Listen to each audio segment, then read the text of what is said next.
ఆంధ్రప్రదేశ్ ప్రజలకు నా నమస్కారం. నా పేరు డాక్టర్ ఇస్మాయిల్ పెనుకొండ. నేను ప్రస్తుతం డాలస్ నగరంలో, టెక్సాస్ రాష్ట్రంలో ఉంటున్నాను. 2000 సంవత్సరంలో నా కర్నూలు వైద్య కళాశాల నా వైద్య వృత్తి అయిన తర్వాత 2004 నుంచి ప్రస్తుతం ఇక్కడ గవర్నమెంట్ అమెరికా ప్రభుత్వంలో వైద్యునిగా పనిచేస్తున్నాను. ఈరోజు నేను అమెరికా సిటిజన్ అయినా కూడా నా తోటి మిత్రులు గానీ, నా కుటుంబ సభ్యులు కానీ, మే 13న రాబోతున్న ఎన్నికల్లో మీ ప్రాధామ్యాలను అంటే మీరు ఎవరికి ఓటేస్తారనేది నిర్ణయించుకోవడంలో కొన్ని విషయాలు దోహదపడతాయి మీకు అని ఈ వీడియో చేస్తున్నాను. దీని వెనక ఎవరి ప్రోద్బలం లేదు. నా సొంతంగా నాకొచ్చిన ఐడియాస్‌తో గానీ, నేను ఇన్ని రోజుల వీక్షిస్తున్న ఈ ప్రచారాలతో కానీ ఏం జరుగుతోంది అని ఒక క్షుణ్ణంగా అవగాహన వచ్చిన తర్వాతనే ఈ వీడియో చేస్తున్నాను. దీనికి ఐ మీన్ ఓటు అనేది ప్రజాస్వామ్యంలో ప్రతి ఒక్కరి హక్కు. అంటే మనం బాగుపడాలి అని వేసుకునే హక్కు.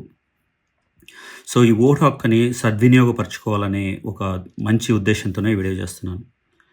నా వరకు వస్తే నేను ఒక ప్రభుత్వ పాఠశాల చదువుకున్నాను. ఇది ఎంజీఎం హై స్కూల్, హిందూపురం. ప్రభుత్వ పాఠశాల చదువుకున్నాను. తర్వాత ప్రభుత్వ వైద్య కళాశాల కర్నూలు నుంచి ఉత్తీర్ణుడయ్యాను. నా జీవితాశయం ఒకటే ఉండేది అప్పట్లో. హిందూపురంలో పుట్టి అదే హాస్పిటల్‌లో, హిందూపురం హాస్పిటల్‌లోనే పుట్టిన నేను ఆ హాస్పిటల్‌లోనే పనిచేయాలని నాకు జీవిత ఆశయంలాగా ఉండేది. కాకపోతే 2000లో నా ఉద్యోగం కోసం ప్రయత్నిస్తున్నప్పుడు గవర్నమెంట్ పర్మనెంట్ ఉద్యోగాలు పడ్డాయి. కానీ దురదృష్టవశాత్తు ఆ పడిన ఉద్యోగాలను తీసివేసి ఒక 9,000 జీతానికి కాంట్రాక్ట్ జాబ్స్ లాగా పెట్టి అప్పటి ప్రభుత్వం 2003 మధ్య జరిగింది ఇది. అప్పుడు బాబు గారు ముఖ్యమంత్రిగా ఉన్నారు. సో, చేయాలనుకున్న ఉత్సాహాన్ని, పని చేయాలనుకున్న దీన్ని మాకు వమ్ము చేశారప్పుడు.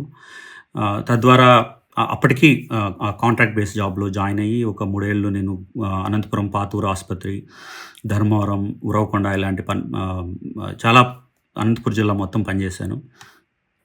తర్వాత విద్యావకాశాల కోసం 2004లో అమెరికాకు రావడం జరిగింది. కాకపోతే అప్పుడే కనుక ప్రభుత్వ ఉద్యోగం వచ్చిందంటే అక్కడే అవకాశాలు ఎక్కువుండింటే ఉండిపోయేవాడినేమో తెలీదు. అలాగే ప్రస్తుతం గుంటూరు పార్లమెంట్‌కి అభ్యర్థిగా నిలుస్తున్న శ్రీ పెమ్మసాని చంద్రశేఖర్ గారు కూడా నా సహాధ్యాయి కాకుండా అప్పుడు ఉస్మానియా కాలేజ్ నుంచి ఆయన గ్రాడ్యుయేట్ అయ్యారు. ఆయన కూడా అదే టైంలో ఇక్కడికొచ్చేసి ఒక పెద్ద కంపెనీ పెట్టి తను సక్సెస్ అయ్యారు. కాకపోతే మాలాంటి వాళ్ళెందరో ఇలా దేశాంతరం రావడానికి కారణం అప్పటి ప్రభుత్వ వైఫల్యమా అని ఒక క్వెషన్ మార్క్ అది కూడా. తర్వాత సంగతి విద్య మీద.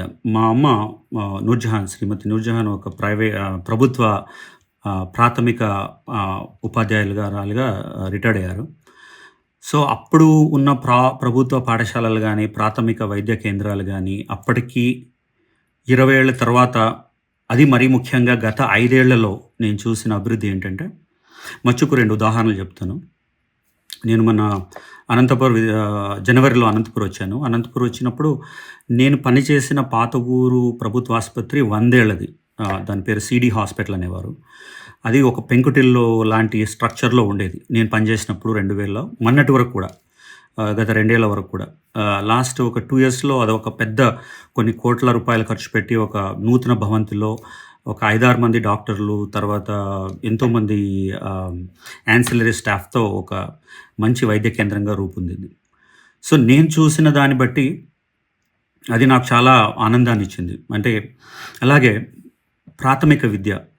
మేము ప్రభుత్వ పాఠశాల నుంచి వచ్చిన వాళ్ళు ఏదో కొంతమంది లేదా బాగా చదివి ఉన్నత క్రీమీ లేయర్ అంటాం కదా! అట్లాగా బాగా చదివి కష్టపడి వచ్చిన వాళ్ళు సక్సెస్ అయ్యారు గానీ, ప్రతి ఒక్కరూ సక్సెస్ కాలేకపోయారు. Because of whatever reasons. కానీ ఇప్పుడు ప్రస్తుతం ఉన్న ప్రభుత్వ పాఠశాలల్లో పిల్లలకి జరుగుతున్న విద్యాబోధన కానీ, ఆంగ్ల మాధ్యమంతో తెలుగుతో పాటు ఆంగ్ల మాధ్యమం, తర్వాత వాళ్ళకు చిన్నప్పటి నుంచినే డిజిటల్ మీడియాతో చేస్తున్న విద్యాబోధన కానీ నేను చాలా చోట్ల చూసి ఆశ్చర్యపోయాను. సో, బేసిక్‌గా చెప్పదలుచుకుందేంటంటే డెవలప్‌మెంట్ అంటే అభివృద్ధి. అభివృద్ధి అనేది కేవలం ఒక పెద్ద ఐకియా స్టోరు, ఒక పెద్ద సిటీలో ఉండి పబ్బులు, ఎంజాయ్ చేయడానికి వాతావరణం, పెద్ద పెద్ద బిల్డింగ్‌లు, విశాలమైన రోడ్లు ఇవే కాకుండా డెవలప్‌మెంట్ అన్నదానికి ఒక సూచిక ఏంటంటే దారిద్ర్య రేఖకు దిగువన ఉన్న ప్రజలు ఎంతవరకు బాగుపడ్డారు. అది గత 5 ఏళ్లలో మీరు చూసుకుంటే ఒక సగటు రిక్షా తొక్కుకునే కార్మికుడిది గానీ, బండ్లమ్ముకొని అరటికాయలమ్ముకొని పొట్టబోసుకునే కార్మికుడు గానీ, చిన్నపాటి రైతు గానీ, అట్‌లీస్ట్ వాళ్ళకు మినిమమ్ భరోసా. ఏ విధంగా మా పిల్లలకు ప్రభుత్వ పాఠశాలల్లో మంచి విద్య అందుతుంది. లేదా నాకు రోగమొస్తే ప్రభుత్వ ప్రాథమిక వైద్య కేంద్రాలలో మినిమమ్ కనీస వైద్యం అందుతుంది. నా క్యాన్సర్ ఇదంతా వచ్చినా కూడా ఆరోగ్యశ్రీ పథకాల ద్వారా వస్తుంది. మొన్ననే రీసెంట్‌గా ధర్మారంలో ఇలాగే జిలేబీ వేసుకునే ఒక కార్మికురాలి అమ్మాయి ఆహ్, క్యాన్సర్ అంటే ఆహ్, ఆహ్, తనకి కిడ్నీ ట్రాన్స్‌ప్లాంటేషన్ కావాలి. నేను ఇమ్మీడియేట్‌గా ఒక ట్వీట్ పెడితేనే ఆహ్, ఆహ్, హరికృష్ణారెడ్డి గారు సీఎంఓలో నుంచి వాళ్ళకి డైరెక్ట్‌గా రీచ్ ఔట్ అయ్యి 20,00,000 విలువ చేసే వైద్యాన్ని హైదరాబాద్‌లో వాళ్ళు ఉచితంగా వాళ్ళకి అందించారు. సో, ఇలాంటి ఎన్నో ఉదాహరణలు నాకు తెలిసి ఉన్న కారణంగా నేను చెప్పేదేంటంటే, ప్రజలకు అంటే ప్రభుత్వ ఉద్యోగులకు కూడా అంటే ఇప్పుడు ప్రభుత్వ ఉద్యోగులు చాలామంది ప్రస్తుత ప్రభుత్వం మీద వ్యతిరేకతతో ఉన్నారనేది ఒక మాట వినిపిస్తున్న మాట.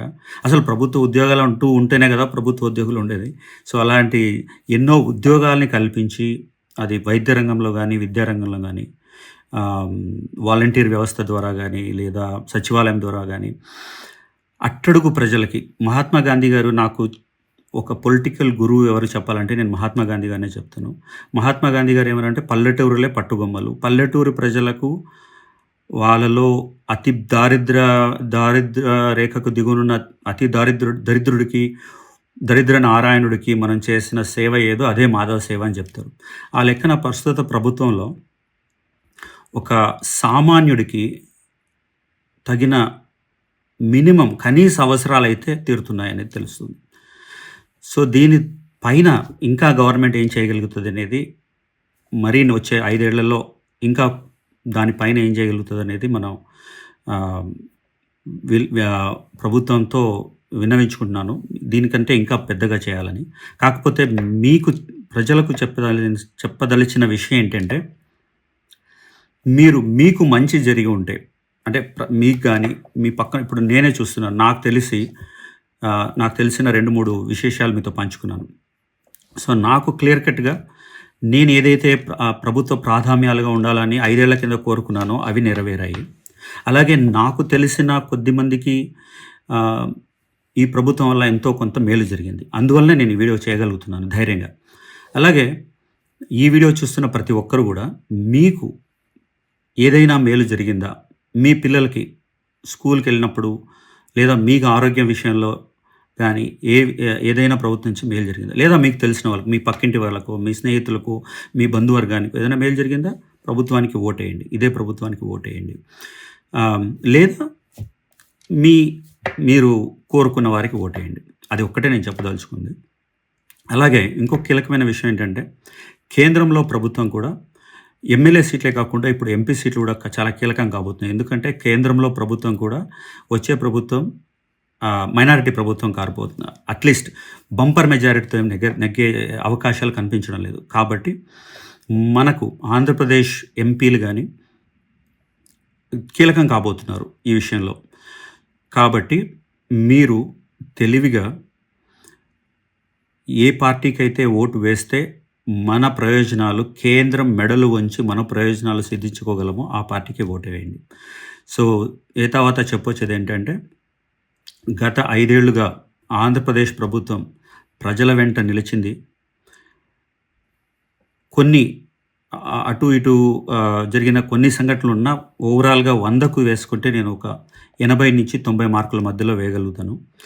మీరు కూడా అలాగే అసెస్ చేసి ఈ ప్రభుత్వానికి మీ ఓటుతో సమర్థించి మళ్ళీ శ్రీ జగన్మోహన్ రెడ్డి గారిని ముఖ్యమంత్రిగా ఎన్నుకోవాల్సిందిగా నా విన్నపం.